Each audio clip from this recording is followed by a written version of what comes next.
Okay, so you're walking down the street, you bump into someone, and they say sorry. But wait, you bumped into them. Why are they apologizing? Or picture this, you're sitting on a train, someone wants to get past you and they say, "Sorry, could I just squeeze by?"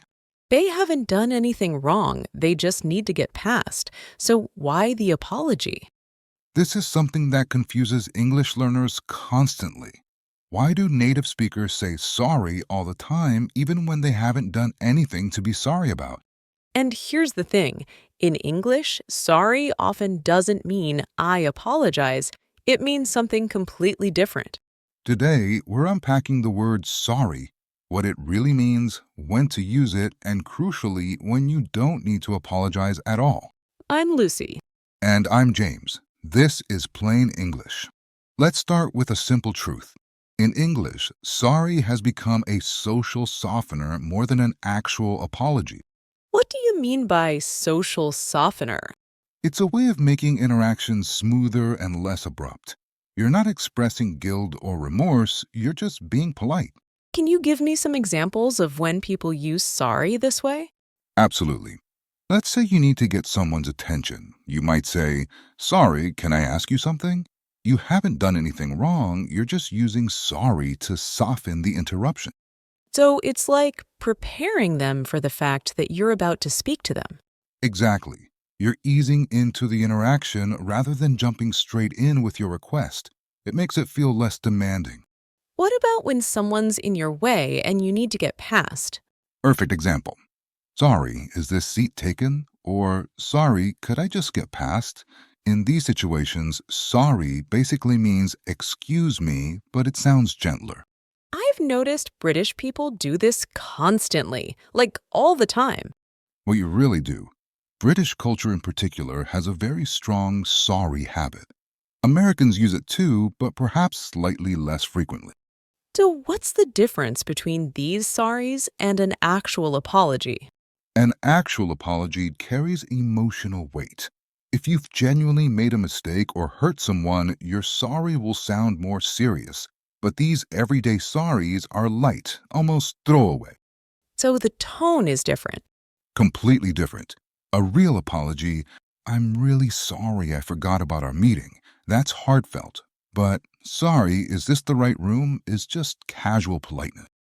That makes so much sense because I think learners hear sorry and they think it must be serious, but actually, it's often not serious at all. Exactly right. It's become almost automatic in certain situations. When you interrupt someone's conversation, when you ask for directions, when you squeeze past someone in a crowded space, sorry just slips out naturally. Is there any situation where you wouldn't use sorry like this? With very close friends or family, you might be more casual. You might just say, "Hey, can I ask you something?" without the sorry. But in public, with strangers, and in professional settings, that little sorry acts as a social lubricant.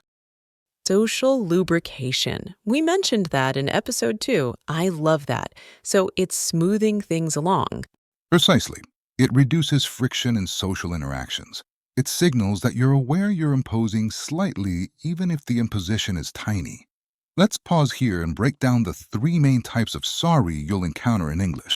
Ooh, yes, because they sound similar but mean different things. Type 1, the true apology. This is when you've genuinely made a mistake or caused a problem. "I'm sorry I'm late," or "I'm really sorry about that error in the report." So this one has actual regret behind it. Yes, and you can hear it in the tone. The voice often drops slightly. There's more emphasis on sorry, and you might add words like "really" or "so" to show sincerity. What type 2? Type 2 is sorry as an attention getter. It's basically a polite version of "excuse me." The tone here is lighter, quicker. "Sorry, do you have the time?" Or "Sorry, is this seat free?" So you're not apologizing for asking, you're just being polite about getting their attention. Exactly. And type 3 is what we call the social cushion. This is when you're reducing friction in an interaction. "Sorry, could I just squeeze past?" Or "Sorry to interrupt, but..." This one's about making things less awkward. Right. You're acknowledging that you're slightly imposing, even though it's completely reasonable and they probably don't mind at all. The key is the intonation, isn't it? A genuine apology sounds heavy, but these everyday sorries sound really light. Absolutely.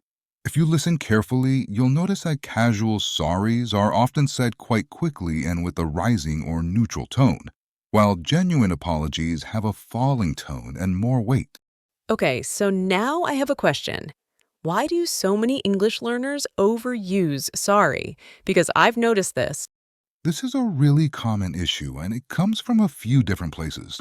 First, many learners are taught that politeness in English means apologizing frequently. So they're being polite, but too much.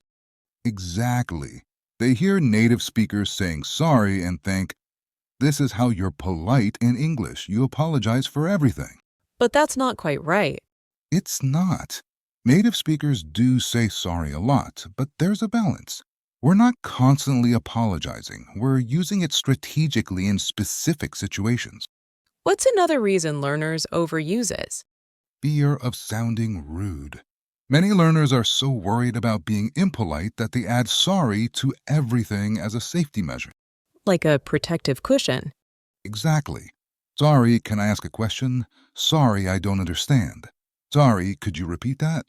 They're apologizing for perfectly normal things. That must be exhausting. It is. And here's the problem. If you apologize too much, it can actually make you sound less confident. It's like you're apologizing for existing. Oh, that's sad, because they're just trying to be polite. I know, and it's completely understandable. But the reality is, you don't need to apologize for asking questions, for not understanding something, or for needing clarification. So, what should they say instead? Great question. Instead of, sorry, I don't understand, you can simply say, could you explain that again? Or, I'm not quite following. So, you're still being polite, but you're not apologizing. Right, you're asking for help or clarification without suggesting you've done something wrong by not understanding. What about sorry to bother you? I hear that one a lot. Very common from learners. Instead, try quick question if you have a moment, or do you have a second, or even just excuse me. But those sound much more confident. They do. And here's the key insight. Being polite doesn't mean being apologetic. You can be courteous and respectful without constantly saying sorry. Can you give me more examples of when learners unnecessarily apologize? Sure, sorry for my English is a big one. Your English is fine. You're communicating. You don't need to apologize for having an accent or making small mistakes. What else? Sorry for the late reply when the reply isn't actually late. Or sorry to bother you when asking a teacher a question. That's literally their job. So people are apologizing for totally reasonable things? Exactly. And I want to be really clear here. You are not rude for not apologizing constantly. You are not imposing by asking questions or needing help. These are normal parts of communication. Time for another language pause.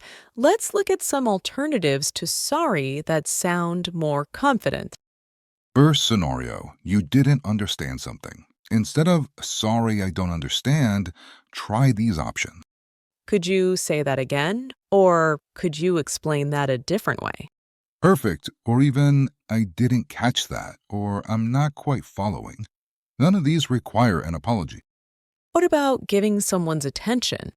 Instead of sorry to bother you, you can say, excuse me, quick question, or do you have a moment? Those all sound really natural. They are. And notice the tone. You want to sound friendly and respectful, but not apologetic. There's a subtle difference. What if you need to interrupt someone? You can still use sorry here, sorry to interrupt, but you can also say, can I just jump in quickly? Or just to add to that. These are assertive but polite. What about when you need someone to move or make space? Excuse me works perfectly. Or could I just squeeze past? You don't necessarily need the sorry there. Is there ever a time when leaving out sorry sounds rude? It depends on the situation and your tone. If If your tone is friendly and your body language is open, you can often drop the sorry and still sound perfectly polite. So, tone is everything? Tone is crucial. A warm excuse me with a smile is much better than a flat sorry said without any warmth. That's really helpful. So, it's not just about the words, it's about how you deliver them. Exactly. And that brings us to finding the right balance. So, James, how do you actually use sorry naturally without overdoing it? The first tip is to use it lightly, not emotionally. Remember, in most everyday situations, sorry is casual. It shouldn't sound heavy or guilt ridden. So, keep it quick and light? Yes, a quick sorry as you squeeze past someone on the bus, that's perfect. You're not making a big deal out of it. What about matching the other person's tone? That's excellent advice. If you're in Britain and everyone around you is saying sorry constantly, you'll fit in by doing the same. If you're in a culture that uses it less, adjust accordingly. So, it's about reading the room. Exactly. Pay attention to how the people around you communicate. Do they apologize frequently or are they more direct? Mirror that to some degree. How can learners tell if they're using sorry too much? If you find yourself saying it more than once in a single interaction without having made a mistake, you might be overdoing it. Sorry, can I ask a question? Sorry, I don't understand. Sorry, could you repeat that? That's three sorries for no real reason. What should you do instead? Pick one. Maybe use sorry to get their attention initially, then use other phrases for follow up. Sorry, quick question. Could you explain how this works? I didn't quite catch the last part. So, you're varying your language instead of repeating sorry. Right, and here's an important reframe that might help.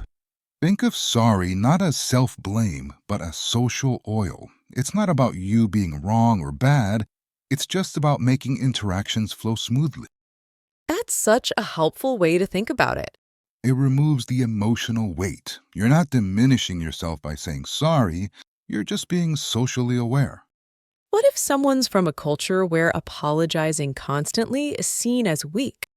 Then this can feel very uncomfortable at first. But remember, in English speaking cultures, these light sorries don't make you sound weak, they make you sound polite and socially skilled.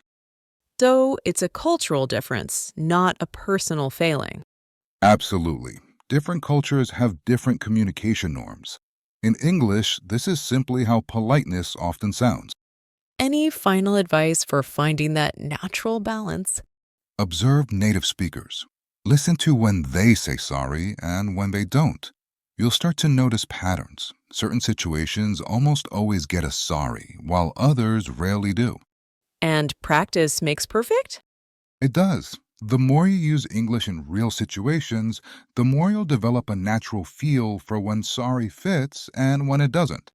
All right, let's wrap up what we've learned about the mysterious word sorry.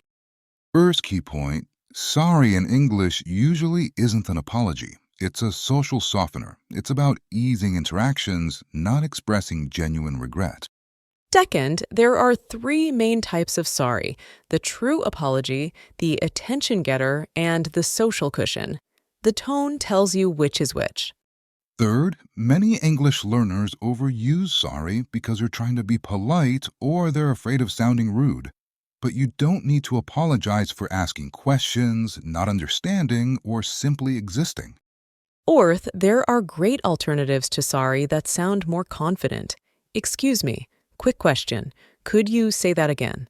Use these instead of constantly apologizing. And finally, when you do use sorry, keep it light. It's social lubrication, not self blame. You're being polite, not diminishing yourself. Here is your challenge for this week. Pay attention to how often native speakers say sorry and in what situations. You'll probably be surprised at how common it is. But also notice when they don't say it. That's equally important for developing a natural feel for the word. And remember, you don't need to apologize for learning English. You're doing great. If you have suggestions for everyday English situations you'd like us to explore, let us know in the comments. We read them all. Thanks so much for listening to Plain English. See you next time.